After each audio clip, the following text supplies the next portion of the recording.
Autophagy means, autophagy भी उसे कहते हैं, ऑटो मीन्स खुद से और फेजी मीन्स खाना। जो हमारी बॉडी के जो डिजीज़ कॉज करने वाले जो सेल्स होते हैं ना, मीन्स कैंसर सेल्स भी जो होते हैं, वो भी आपकी बॉडी में कुछ ऐसा सिस्टम जनरेट हो जाता है कि वो उन सेल्स को आपकी बॉडी खाना शुरू कर देती है।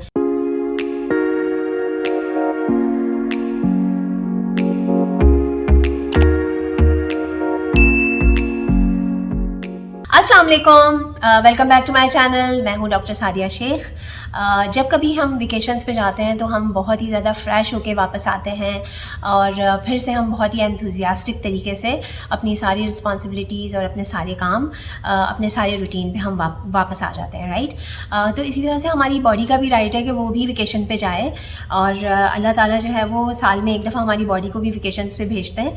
और in the month of Ramadan हमारी बॉडी के सारे सिस्टम रिलैक्स होते हैं फास्टिंग की वजह से, और रीसेट होती है हमारी बॉडी, और जितने सारे टॉक्सिन्स होते हैं, फ्री रेडिकल्स होते हैं और फाजिल मादे होते हैं हमारी बॉडी में, जो हमने अनहेल्दी ईटिंग करके अपनी बॉडी में एक्यूमुलेट किए हुए होते हैं, वो सब टॉक्सिन्स और फ्री रेडिकल्स हमारी बॉडी से एक्सक्रीट आउट हो जाते हैं, राइट। और हमारी बॉडी फिर से फ्रेश हो जाती है, फिर से हमारी बॉडी का सिस्टम रीसेट हो जाता है।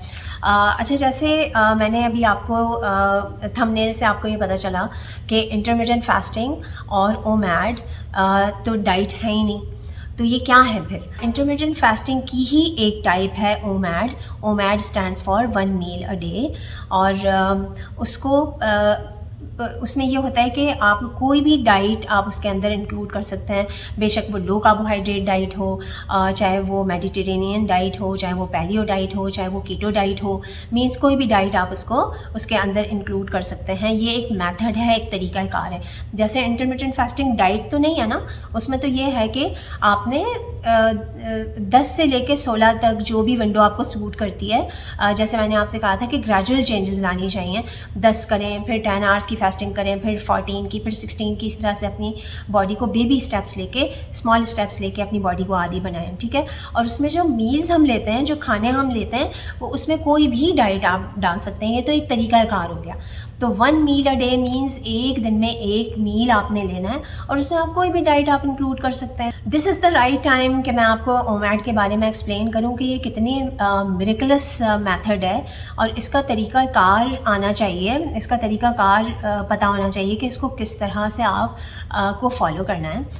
उसमें यही है कि this is the right time. मैं इस वजह से कह रही हूँ क्योंकि इंटरमिटेंट फास्टिंग की तो आप लोगों को सबको आदत हो गई, बहुत अरसे से बहुत सारे लोग इसे फॉलो कर रहे हैं। तो उसमें क्या होता है कि आपकी बॉडी हैबिचुअल हो जाती है एक पैटर्न के। अब जैसे रमदान आ रहा है तो उसमें भी आपने रोज़े रखने हैं, सही है। तो रोज़े रखेंगे तो फिर आपकी बॉडी और फास्टिंग मोड में रहने की आदत हो जाएगी। अच्छा, 1 मील अ डे में ये होता है कि आप इसे 23 आवर्स तक आपको कुछ नहीं खाना होता, ठीक है।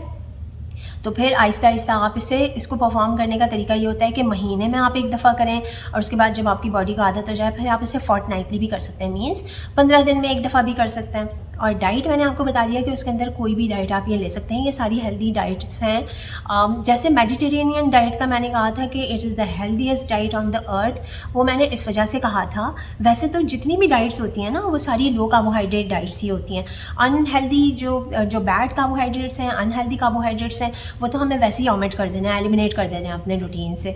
जो हेल्दी कार्बोहाइड्रेट्स भी होते हैं ना, उनको भी हमने उसकी क्वांटिटी लो रखनी होती है जब हमें अपना वेट लॉस रिक्वायर्ड होता है, ठीक है। तो इसीलिए कहा जाता है लो कार्बोहाइड्रेट डाइट। तो सारी डाइट्स जो होती हैं वो इस लिहाज से लो कार्बोहाइड्रेट डाइट्स होती हैं। और मेडिटेरेनियन डाइट में आप देखें कि कितने ज़बरदस्त किस्म के फूड ग्रुप्स उसके अंदर इंक्लूडेड हैं, इस वजह से उसको कहा गया था कि हेल्दीएस्ट डाइट है वो दुनिया की। उसके अंदर सी फूड है, उसके अंदर सीड्स हैं, नट्स हैं, ऑलिव ऑयल का बहुत ज़्यादा इस्तेमाल है, उसके अंदर फ्रूट्स, वेजिटेबल्स, ये कितने हेल्दी फूड ग्रुप्स हैं ना।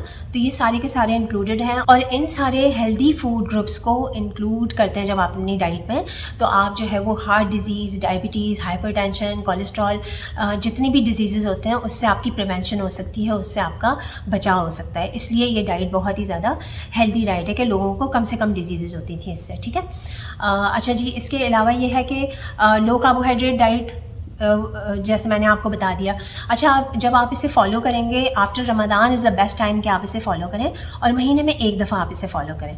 लेकिन पहले आप 18 आवर्स, जैसे 16 आवर्स की तो आपको आदत हो जाएगी ना अभी रमज़ान में, फिर आप पहले इसे 18 पे लेके जाइएगा अपने इंटरमिटेंट फास्टिंग को, फिर आप इसे लेके जाइएगा 20 पे, फिर आप इसे 23 तक लेके जाइएगा, ठीक है। एकदम से जंप नहीं कीजिएगा कि जज्बाती हो के आपने ओमैड फ़ौरन से पहले, जैसे लोग करते हैं कि ओमैड डाइट के अगर वो बहुत ही उसके मेरेकुलस हेल्थ इफ़ेक्ट्स हैं तो वो फ़ौरन से पहले आप उसे कर लें। और सबसे पहले आपके जो सारे लैब टेस्ट अपने करवाएं कि आपके हीमोग्लोबिन लेवल भी आपका प्रॉपर होना चाहिए, विटामिन डी के लेवल भी आपके ऑप्टिमम लेवल पे होने चाहिए, कोलेस्ट्रॉल, HbA1c, ये सारी चीज़ें आपने अपने टेस्ट भी प्रॉपर करवाएं, उसके बाद आप इसे फॉलो करें। अच्छा जी, इसका सबसे बड़ा बेनिफिट ये होता है ओमैड का, जब आप 23 की फास्टिंग करते हैं, मींस 23 आवर्स तक आप कुछ नहीं लेते हैं, इंटरमिटेंट फास्टिंग पे होते हैं, तो आपकी बॉडी जो होती है वो ऑटोफेजी में चली जाती है। ऑटोफेजी क्या होती है? ऑटोफेजी मींस, ऑटोफेजी भी उसे कहते हैं, ऑटो मींस खुद से और फेजी मींस खाना। जो हमारी बॉडी के जो डिजीज़ कॉज करने वाले जो सेल्स होते हैं ना, मींस कैंसर सेल्स भी जो होते हैं, वो भी आपकी बॉडी में कुछ ऐसा सिस्टम जनरेट हो जाता है कि वो उन सेल्स को आपकी बॉडी खाना शुरू कर देती है। मींस आपके टॉक्सिन्स, आपकी बीमारियां पैदा करने वाले जरासीम, कैंसर कॉजिंग जो सेल्स होते हैं, उनको भी आपकी बॉडी खुद ब खुद अंदर खाना शुरू कर देती है जब आप इतने टाइम तक भूखे रहते हैं, कुछ नहीं खाते। तो ये कितनी बड़ी ब्लेसिंग है। जैसे हमारे इस्लाम में भी यही है कि कम खाने में सेहत है, तो इसको भी आप ये करें कि आपने महीने में एक दफ़ा करें, उसके बाद मैंने आपको बताया कि फोर्टनाइटली आप इसे कर सकते हैं जब आपकी बॉडी को आदत हो जाए फिर। अच्छा जी, इसके अंदर आपने क्या करना है, इसके अंदर आप जो है वो कोई भी डाइट ले सकते हैं, लो carbohydrate diet is the best option. और उसके अंदर ये है कि आपने जो है वो आपके कॉम्प्लेक्स कार्बोहाइड्रेट्स भी हों, प्रोटीन की क्वान्टिटी ज़्यादा हो, फ्रूट्स भी हों, वेजिटेबल्स भी हों, ठीक है। तो आप इसे आहिस्ता आहिस्ता जब आप करेंगे तो आपकी बॉडी को आदत हो जाएगी। और जैसे इसमें ओमैड में आप इस तरह से प्लेट डिज़ाइन कर सकते हैं कि आपने उसमें जो है वो मीट का पोर्शन ले लिया, 200 ग्राम्स तक का, सब्जियों का ज़्यादा इस्तेमाल कर लिया, छोटे साइज़ का एक फ्रूट ले लिया, ठीक है, थोड़े से नट्स ले लिए, और गुड हेल्दी फैट्स में ऑलिव ऑयल में या कोकोनट ऑयल में या देसी घी इज़ द बेस्ट ऑप्शन, उसमें आप इसे कुक करके अपने मील को आप रेडी करें और उसके बाद आप इसे कंज्यूम कर लें। और हाइड्रेशन तो आपकी होती रहती है, ठीक है। और कुछ लोग ड्राई फास्टिंग भी करते हैं। वैसे ड्राई फास्टिंग ये होती है कि जिसमें आप लिक्विड भी कोई चीज़ नहीं लेते, तो उसमें भी आप आहिस्ता आहिस्ता पहले लिक्विड, वेट फास्टिंग करें, लिक्विड वाली चीज़ें आप अपनी डाइट में ले सकते हैं, उसके बाद ड्राई फास्टिंग भी कर लें, तो उसके और ज़्यादा हेल्थ बेनिफिट्स हैं। जैसे मैंने आपको बताया कि कैंसर के सेल्स जो होते हैं, कैंसर कॉजिंग सेल्स भी जो होते हैं वो डिस्ट्रॉय होना शुरू हो जाते हैं। तो कितनी बड़ी अल्लाह ताला की ये ब्लेसिंग है, ऑटोफेजी आपकी बॉडी के में जो ऑटोफेजी सिस्टम जो जनरेट हो जाता है। तो ये है सही तरीका इसको फॉलो करने का। तो आप जो है वो इसके हेल्थ बेनिफिट्स भी मैंने आपको बता दिए। तो आफ्टर रमज़ान आप इसे फॉलो कर सकते हैं, पहले 18 पे लेके जाइएगा, फिर 20 पे, फिर 23 पे। तो इंशाल्लाह आपको इसको फॉलो करना जो है वो आसान हो जाएगा। Thank you so much for your time. God bless you all. Bye bye.